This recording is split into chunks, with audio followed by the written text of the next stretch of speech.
Podoben pristop k iskanju pedofilov so imeli tudi v organizaciji Panter. To je čisto normalno, zaradi tega, ker ni odziva policije in sodišč in teh na to, kar se prijavlja, recimo.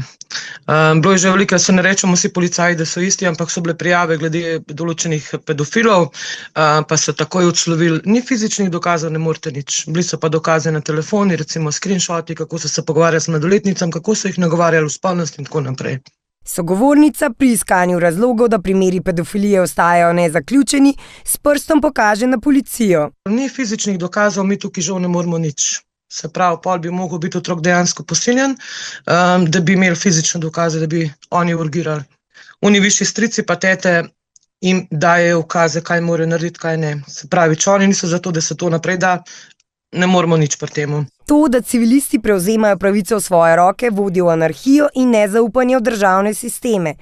Ali lahko torej zaupamo, da bo država ustrezno reagirala in zaščitila žrtve, ali bo, kot kaže, preganjala tiste, ki spolne napadalce želijo ustaviti?